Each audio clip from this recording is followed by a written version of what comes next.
This here is the Antec Flux Rear, and while I'll admit I don't know too much about it, I know a few things just from what I've seen in the briefing.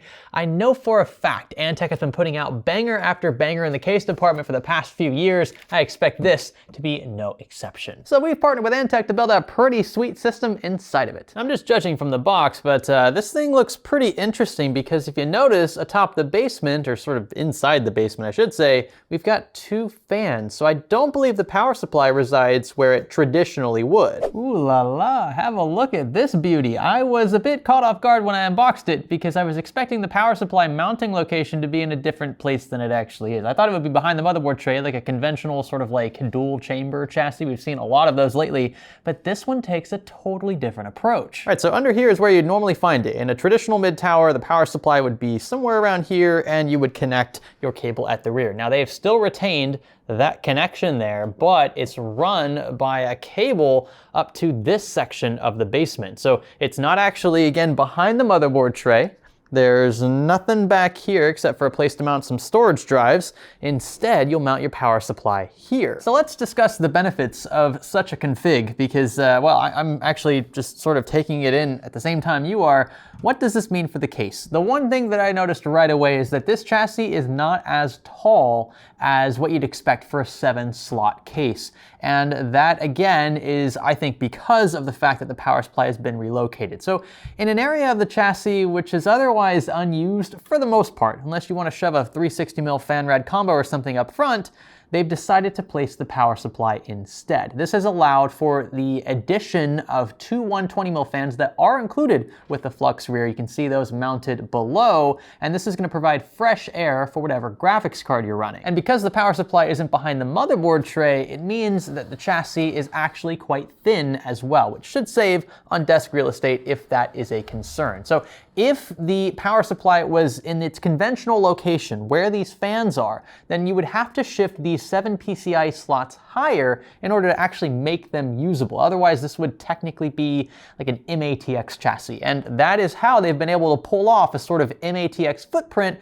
without sacrificing much in the way of expandability. I think this is pretty clever, and I can't think of off the top of my head another chassis that does things this way. I might be wrong. I know of a few that mount their power supplies in the front top section.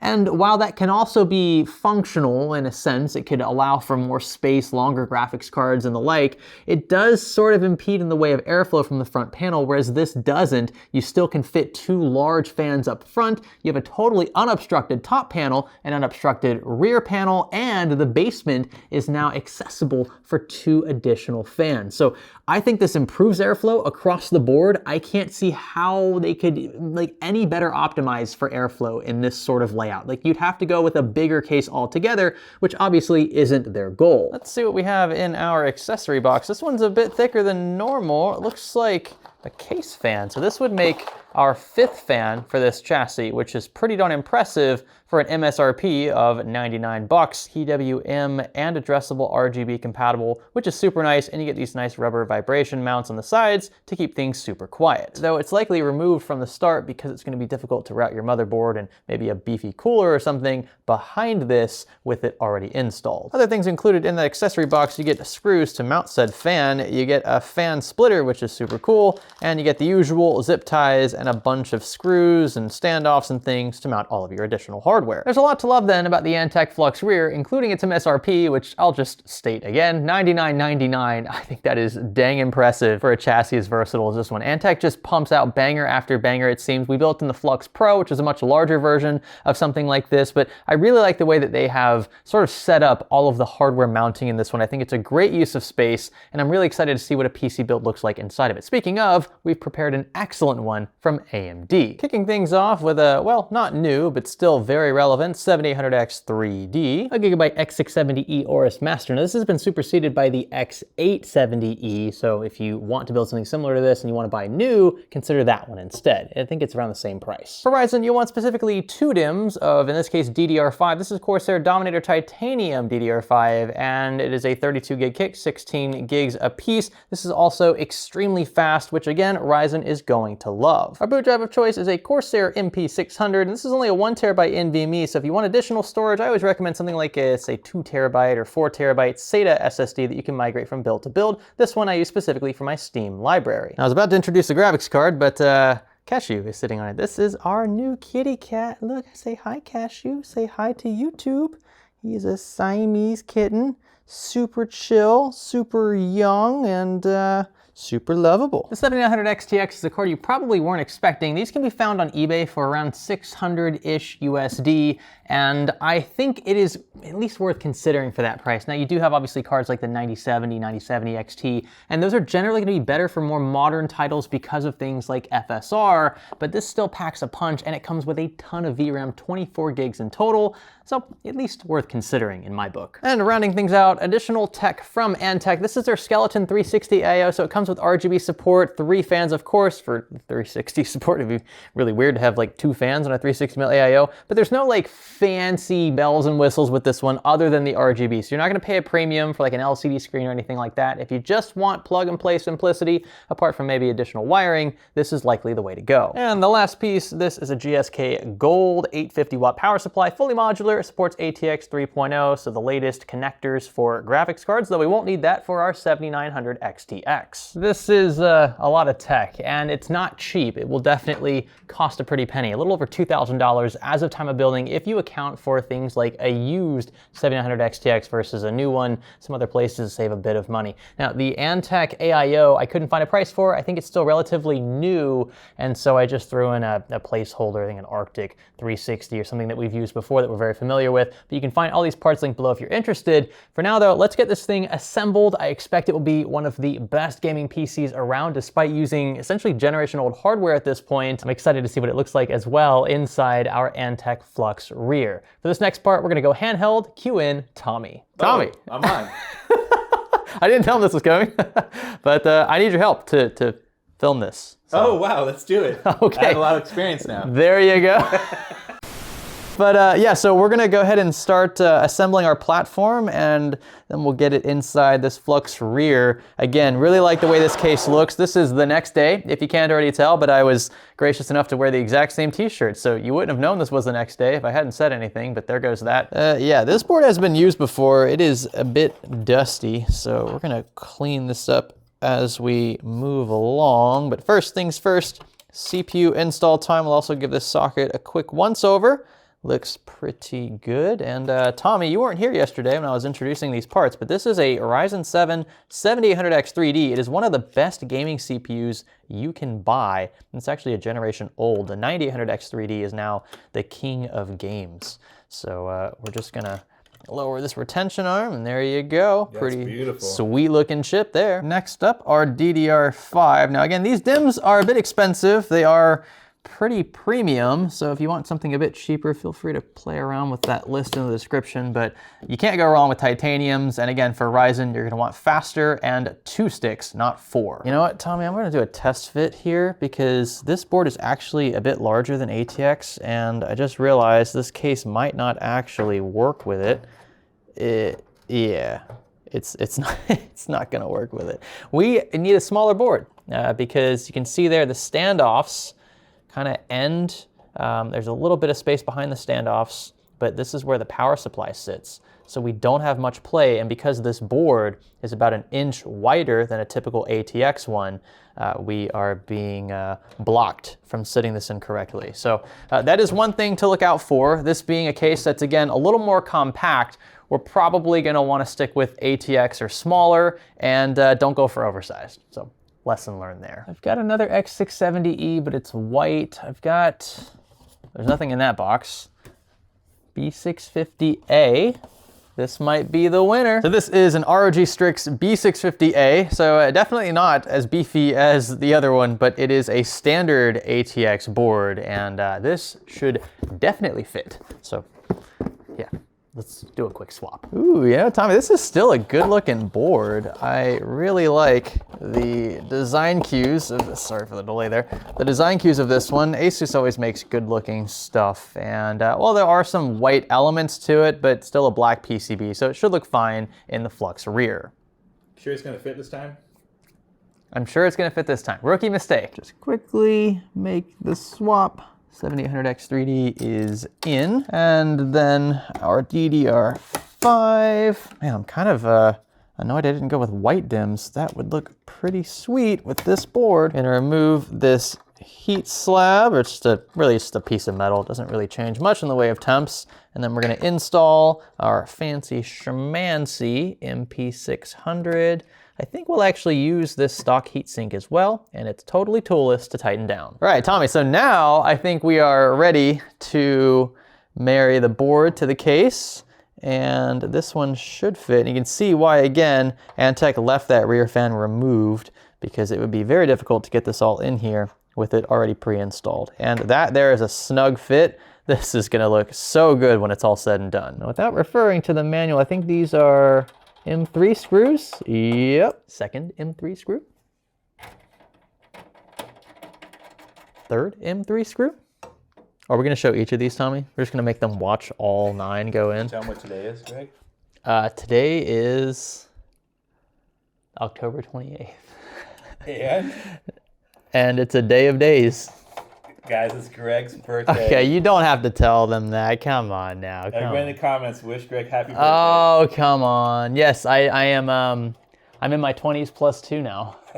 And here we are so far. How does she look, Tommy? That is beautiful. Oh yeah. And you know what? I think we're gonna go ahead and jump into AIO install. So Antec wants us to mount our 360 up top, and they've given us plenty of additional headroom above the motherboard for that, and a set of fans. Whoa, check out that block. This is unlike anything I've ever seen in an AIO. Very cool, very unique design. Okay, and in she goes. We've got everything set up fan side, and I think we're gonna have the tubes run down from the rear. We may not even install the, uh-oh.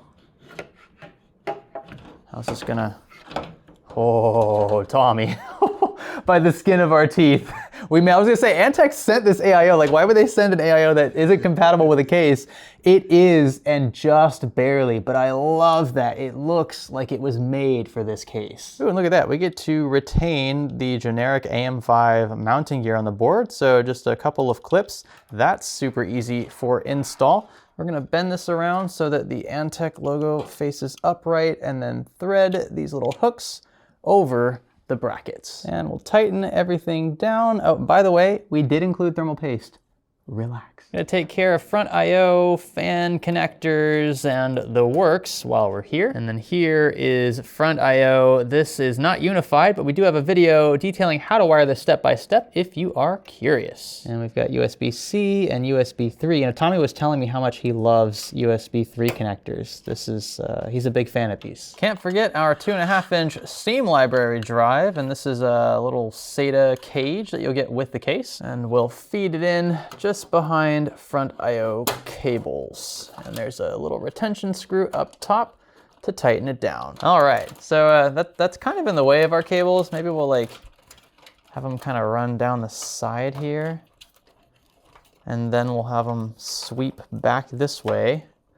And we'll use our little Velcro straps to keep all that in place. So far, so good. We've tried to keep as many cables out of our field of view as possible for that clean look. And I think we only have 2 components to go, that being the power supply and the graphics card. So far, building in this chassis has been a breeze. And in goes our GSK Gold. We're gonna throw it fan side down because we have plenty of ventilation below, but the location in the chassis is definitely unorthodox. So I actually think this is gonna help us from sort of an ergonomic standpoint, routing cabling. So we've got, again, the Velcro straps closer to the front next to the motherboard tray, but they're not gonna have to travel as far. Normally you'd have them come from here. Instead, all they're gonna have to do is bend upward to be routed around most of the case. So again, pretty cool placement. I think it's gonna benefit us in the end. And you can see from this perspective how it's turned sort of 90 degrees counterclockwise, and it's oriented closer to the front of the case.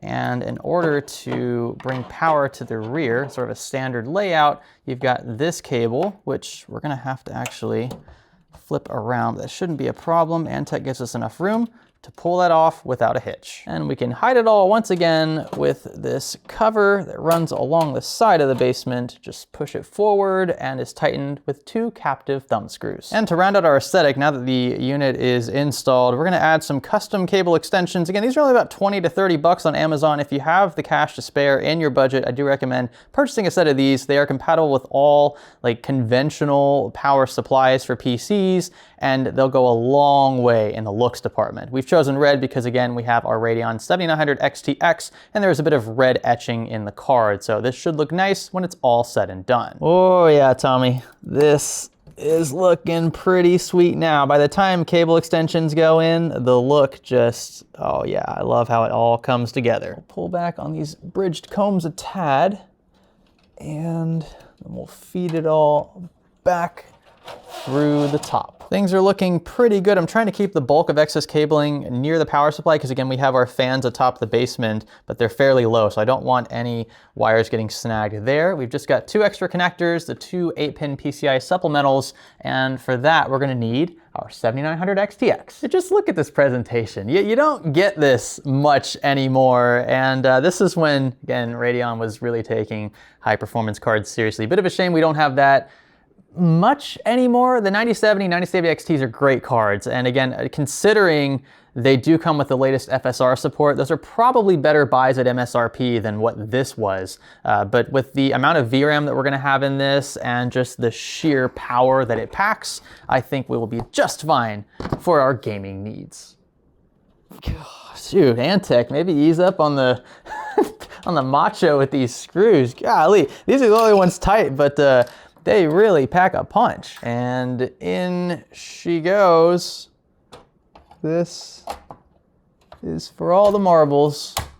Oh yeah, love that color scheme. Does it look like it's sagging at all from your perspective, Tommy?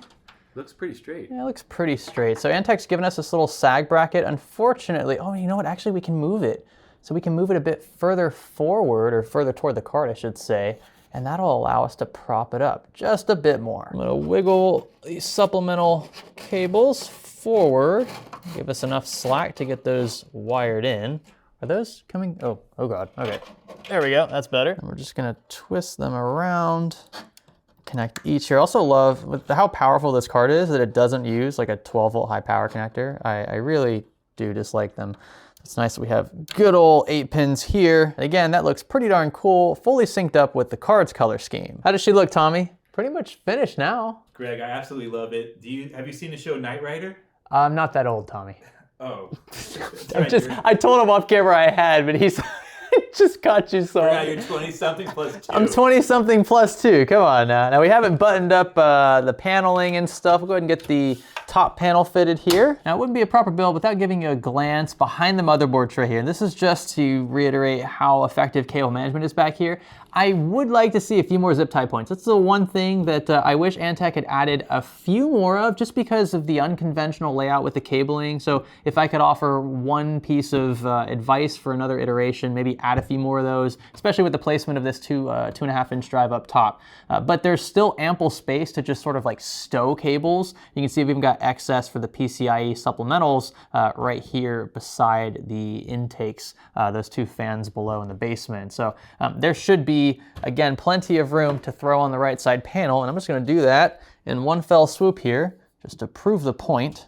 So the panel kind of slips in from below and then clips in up top. That was a piece of cake. And from the left side, again, looking super clean. The 2 8-pins for the graphics card always get a little bit wiry if you don't have them bridged together, which is obviously the case here. But overall, the color scheme works really well. Again, the layout of this case just provides so much in the way of hardware support without looking too empty when it's all said and done. And I am excited to see what this looks like all fired up. I know Tommy is as well. He's a lover of the RGB rainbow puke, so let's give her a go. So let's connect power. We'll click the power button. Ooh la la. That looks fantastic. Get it? Fantastic. All right, and there's our post. You can see both of our drives are detected. This is only a 500 gig SATA drive for Steam library. It should be bigger than that, but I've been rocking this for a while. And then over here to the left, DOCP, we are going to make sure that is set to enabled, and then we'll just click save and exit. 12 o'clock midnight. Well, I finally managed to figure out this frustrating RGB software, to say the least. And that's what it looks like. That looks so much better, and now all of the LEDs are color coordinated with our cables, our graphics card, and everything else. Definitely turned out super sleek, and if you are curious about performance, because this is, again, a very high-end system despite it using generation-old hardware, this still scores on average better than 95% of all submitted 3D Mark Time Spy scores, which means the only things beating this out today are products like the 9800X 3D, and then maybe on NVIDIA's side, you'd have to step up to either an RTX 4090, 5080 or 5090, and a lot of those cost a lot more than a 7900 XTX today, which is why I wanted to sort of assemble like an all AMD system to prove to you that you don't have to buy the latest and greatest to build a freaking awesome gaming PC. This says a lot too about the Antec Flux Rear. We built an extremely expensive system, but the Flux Rear is not an expensive case. Again, $99.99 is a pretty sweet value proposition for a chassis that has so much potential. So hopefully this has been effective at showcasing the Flux Rear's capabilities. Again, I say this every time we partner with Antec, but they just put out fantastic cases. It's crazy to think that this is what Antec cases used to look like, and today they've modernized it. I mean, this one even has wood accents in a $100 case. It's got a unique patented layout, their Flux platform. It has tons of hardware support, including 360mm support up top, and just makes a ton of sense for both cooling and hardware compatibility. Our graphics card's gonna run super cool thanks to these reverse blade 120s in the basement, and all around just aesthetically looks so dang nice. This is the tempered glass side panel, and I always forget to show you guys what it looks like with this on, but I love that it is not heavily tinted. So even with it installed, you can clearly see all of your goodies inside. This case is definitely capable of housing some fairly expensive components, and we definitely weren't let down in that department. If you want to learn more about this chassis and some other things we've used to build this PC, be sure to check out the links below. Again, big shout out to Antec for supporting the channel and creating such banger cases, especially. If you enjoyed this one, be sure to let us know in the comment section below. Consider subscribing if you haven't already, and maybe sticking around for the next. My name is Greg, his name's Tommy. Thanks for building with us.